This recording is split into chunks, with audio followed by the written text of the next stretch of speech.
Всем привет! Сегодня идем на озеро Шотландия. Много наслышан о нем и много раз проходил мимо в тех местах, но ни разу на нем не бывал. Сегодня, думаю, увидим. Начало маршрута из района бывшего санатория Алмарасан. По хорошей тропе, мимо горячих источников, через селевой вынос Большой Гузек дошли до поляны Терра, затем до Алешкиного моста. Примерно через 11 километров повернули налево по ходу движения в сторону перевала Алматы-Алагир и озера Шотландия. Примерно через 14 километров дошли до озера Шотландия и встали там на ночевку.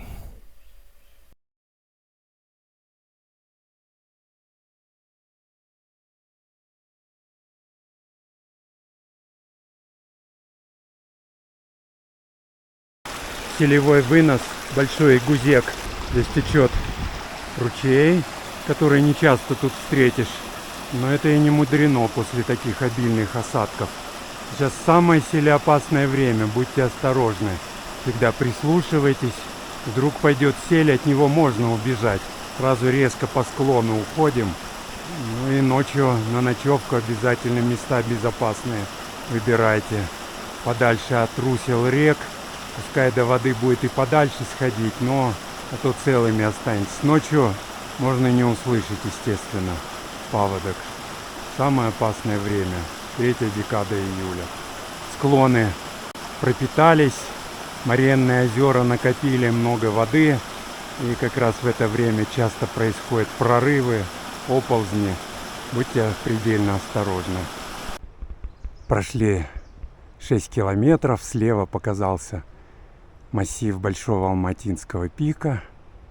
Это означает, что мы скоро подойдем к поляне Терра. Пик Пила. Пройдя 6,2 километра за 3,5 часа, подошли к развилке поляна Терра, она направо, и наш путь в сторону озера Шотландия. То есть на поляну Терра заходить мы не будем. Но идем довольно-таки ходко для нас. Поляна Терра, река проходная. Идем в сторону Алешкиного моста. На Терре тоже установлена хижина безопасности. Так что если кому понадобится, знайте, можно здесь укрыться. Впереди показался Алешкин мост. Он целый. На подходе к Алешкиному мосту налево уходит тропа на космостанцию.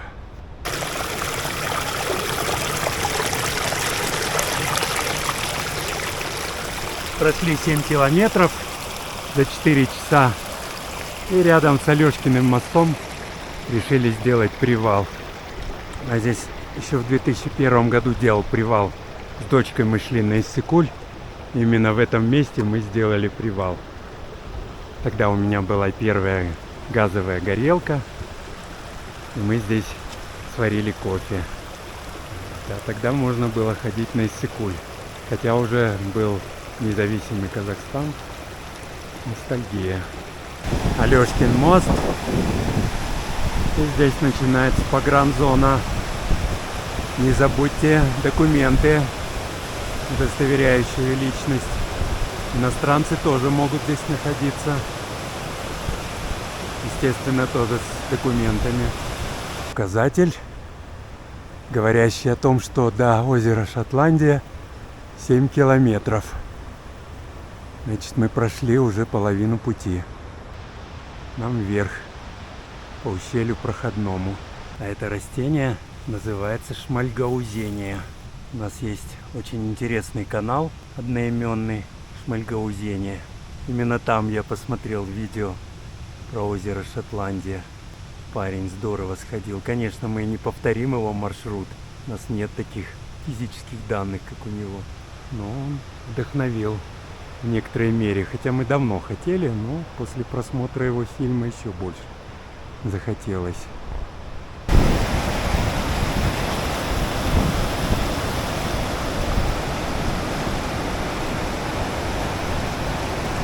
в облаках. Ну, уже даже в полутучках. Здесь идем прямо вдоль проходной. Здесь уклон меньше, она не такая бурная. Дальше еще будет более спокойная. Там будут полянки хорошие, можно останавливаться. Ну, и пойдем дальше. А этот ручей вытекает, проделав свой путь через древние морены ледника Карнизный. Стой, государственная граница. До госграницы 3 километра. А прямо рядом с табличкой «Стой, госграница» табличка «Озеро Шотландия». 5,5 километров. Подошли к знаменитому пограничному забору, который перегораживает ущелье. Ну, не целиком, конечно. Там вверху-то можно пролезть. И здесь такая перманентная дырка, через которую лазят все, включая пограничников. Пошел дождь сильный. Но он и ожидался по прогнозу. Так что мы укрылись. Он, кажется, недолго будет. Там уже дальше просвет. Сейчас должен закончиться. Так и идем. Под дождеградом тут смешано. Дождь и град. Ну ничего. Есть надежда, что он скоро кончится все равно. Что с гнилого угла там есть просветы. Кстати, дождь закончился. Поляны здесь очень замечательные. Можно отдыхать здесь. Мы когда шли на Иссык-Куль, здесь, помню, обедали. Правда, нас бзыки заедали. Впереди показалась спасательная хижина. Но я не уверен, что если вы попадете в беду, она вас спасет, так как там базируются пограничники. Ну, хотя, наверное, пустят. Конечно, пустят. Думаю, сейчас они у нас будут проверять документы. Ну, дальше, наверное, нас пропустят. Уже вдалеке Большой Алматинский пик. Слева пик Пила.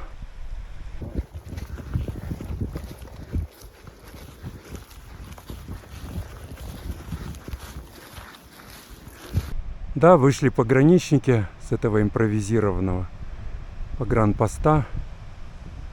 Подошли, представились, все вежливо. Проверили документы. Знали, куда мы идем, маршрут следования. Спросили, куда будем дальше идти, как будем возвращаться. Все мы рассказали. Пожелали счастливого пути, и мы пошли. Кстати, я спросил, если придут туристы, терпящие бедствия. Они говорят, конечно, примем, обогреем, накормим. Если надо, и вертолет вызовем. Да, и впереди показался поворот. Ну, вернее, он давно уже показался. Где тут выступающий клык, там под ним озеро Шотландия. Ну, уже не так далеко. Я думаю, отсюда километра 2,5-3. Так что, если соберетесь, смело идите. Единственное, возьмите с собой документы. И все будет в порядке. Какая шмальгаузения пушистая. Как будто мехом покрылась. Ну правильно, здесь повыше. Здесь холоднее, чем внизу. Вот она и мехом покрылась. Красавица. Честно говоря, раньше вообще на этот цветок внимания не обращал. Колючки и колючки. На этом туре надо уходить из проходного ущелья и идти в сторону озера Шотландия. Сейчас не видно морены озера Шотландии, но по направлению к тем ледникам, к той гряде. И обходить вот этот холм, который впереди виден справа. Прошли 12 с лишним километров. свернули в ущелье, которое ведет на перевал Алматы-Алагир и озеро Шотландия. И на высоте 3140 метров над уровнем моря у нас обед. Очень проголодались. Что у нас тут? Донеры, конвертики. Да, вот такие донеры. И Да. вот конвертики. И конвертики, которые мы ели в прошлый раз в кругосветке.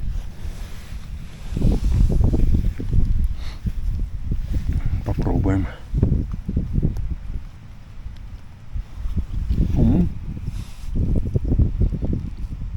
Очень вкусно. Сейчас восполним свой запас калорий. Сошли с популярной когда-то тропы на Иссык-Куль, Алмарасан, перевал проходной, Чонкимин, Кокайрык, Иссык-Куль. Идем в сторону озера. Погода совсем портится, обкладывает, скоро будет облажной дождь. Не хотелось, конечно, но ничего поделаешь. Не знаю, какие проблемы были открыть временные пропускные пункты в летний сезон, чтобы люди ходили на Иссык-Куль. Тем более границы ни с Китаем, ни с Афганистаном. Почему бы не пустить людей? Хотя предполагаю, что число аварийных ситуаций было бы очень большим. Может, и ошибаюсь. Вот грохочет вовсю. Сейчас будем одевать дождевики. Шли к реке Западный Алагир. Сейчас дойдем до ее слияния с рекой Дикой, и там будем переправляться. А вдали, там где этот белый кусочек, язычок снега, там перевал проходной. Совсем недалеко. Но туда нельзя, к сожалению. Идем под дождем. Ничего страшного. Здесь есть едва заметная тропинка. Иногда теряем ее. Западный Алагир. И скоро мы будем переправляться через нее вместе, впадение в нее реки Дикой. Затем залезем на эту марену. Там, где торчит этот клык. Там озеро Шотландия. Дождик закончился, так хорошо. От места слияния Дикой и Западного Алагира до озера примерно 1,5 километра. На этом разливе очень удобно переправляться. Можно переправиться, практически не замочив ног. На месте удобной переправы я выложил тур. Может, простоит. Да, удалось по камешкам переправиться через Западный Алагир. Хорошее место для переправы. Тут так совсем хорошо распогодилось. Надолго ли? Будем надеяться, надолго. Удастся снять таймлапс звездного неба. Главное, настройки правильные выбрать. Сейчас уже недалеко, надо на марену залезть. Там будет озеро наше заветное. А в эту сторону уже недалеко перевал Алматы-Алагир. Ну, мы, конечно, туда сегодня не пойдем, да и завтра тоже. Последние метры подъема на марену. Тяжело. Благо, что дождик пока закончился. Теперь идем по гребню марены в сторону озера. Совсем уже недалеко. Уже, наверное, метров 200-300. Встретили ребят, которые идут по более простому, короткому пути от космостанции.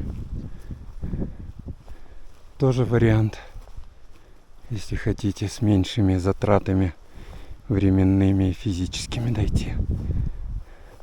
Вот небольшое озерцо рядом с Шотландией. Не знаю, как на гельском, то бишь шотландском, поэтому на английском. Welcome to Lake Scotland. Мы сделали это. Молодцы. Дождик моросит. Сейчас пойдем место для стоянки искать. Чуть-чуть мы не успели поставить палатку. Пришли, и такой ливень полил холодный. Но все-таки быстро вдвоем так накрыли основной слой палатки верхним и под ним ставили, закинули туда рюкзаки. И сейчас переоделись немножко и сделаем себе кофе. Кофеёк.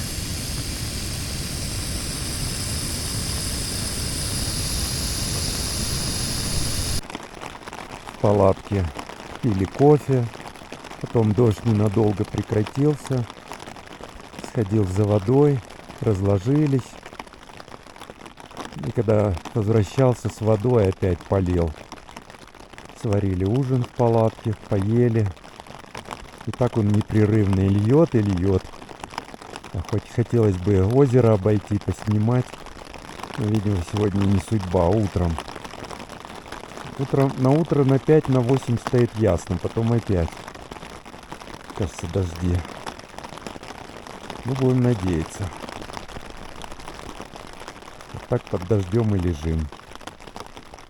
Спать рано еще. Ночка была прохладная. Палатка покрылась изморозью. Дождь лил допоздна. Куда не вылазили. 6 часов утра. Солнце еще не встало. Морозец такой, по-моему, но около нуля, наверное. Ветерок задувает. Легкий. Уже красиво. Настоящая Шотландия. Вдали на бугре видна наша палатка. Наверное, это не самое лучшее место. Но там зато не так близко к воде. Потеплее. Но у нас и времени не было. Мы хотели обойти озеро, найти себе место. Ухлынул такой проливной дождь. Мы быстренько выбрали то место и встали. Ну, нормально. Но это лучше. Оно такое романтичное. Правда, здесь, наверное, холоднее у воды.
Ушли с озера Шотландия. И теперь у нас по плану поляна Терра. И там мы сделаем полудневку. Идем вниз к слиянию Дикой и Западного Лангира. Спасательная хижина. Большой Алматинский пик. Вчера он был в тучках. Сегодня Хороший вид на него. Полностью его видно.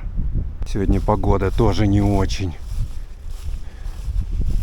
Сейчас вообще в полосу тумана зашли.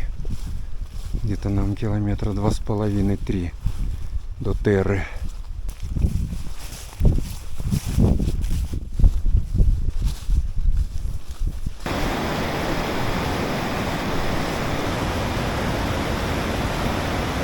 Невдалеке показался Алешкин мост. Сейчас мы по нему перейдем реку Проходную и на поляне Терра станем на полудневку. И скоро устроим обед. Прошли 8,5 километров от озера Шотландия. И на поляне Терра поставили палатку. Подальше от родника, где очень много людей. Но у нас тут тоже есть свой родничок. Палаточка, все вещи там. Хотели посушиться, но опять дождь. На обед варим сублимированный борщ домашнего приготовления. Конечно, это сублимат не в классическом виде, то есть готовый борщ засушенный дома, засушенный, сушеный борщ. Мы его называем домашний сублимат. Вот он кипит. Аромат непередаваемый. А проголодались как? Прошли 8,5 км. Все под дождем, в тумане. Не все под дождем, но частично под дождем. И здесь тоже в дождь попали. Сварили борщ. Домашний сублимат все-таки надо подваривать. Овощи тут полу готовые. Мясо, говядина готовая, засушенная. Аромат просто на всю поляну Терра.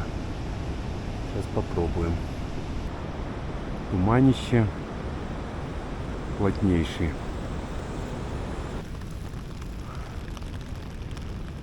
Поужинали и сразу залезли в палатку. Потому что опять зарядил дождь. Конечно, не такой сильный, как вчера на высоте 3,450, но тоже такой. Уже, не знаю, по-моему, месяц мы ходим в горы и каждый день льют дожди. Уже, честно говоря, поднадоели, да?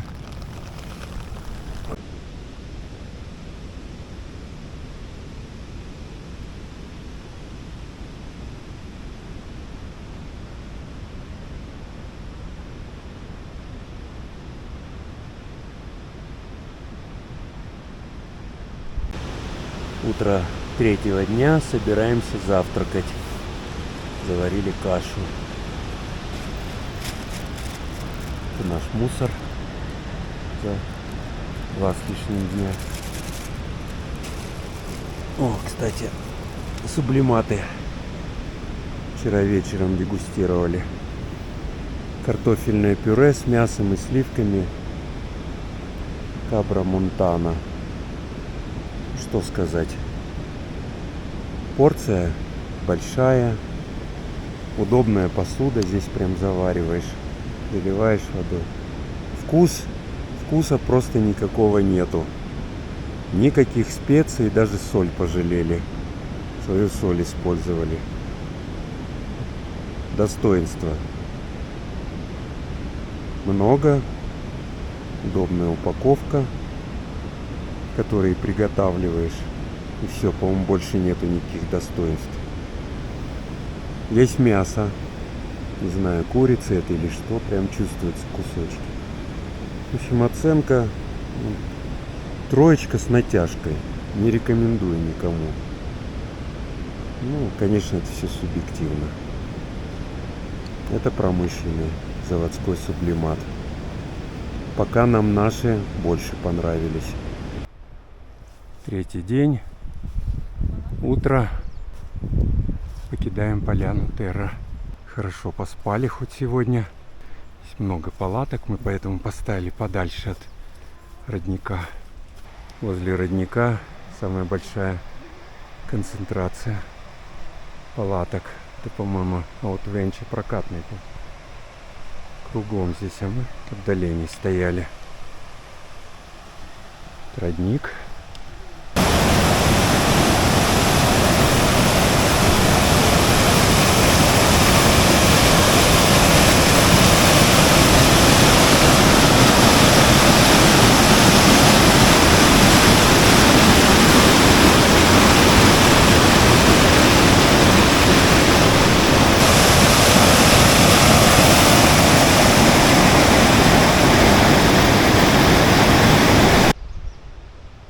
Переправились через проходное по отличному мосту, намного более хорошему, чем Алешкин.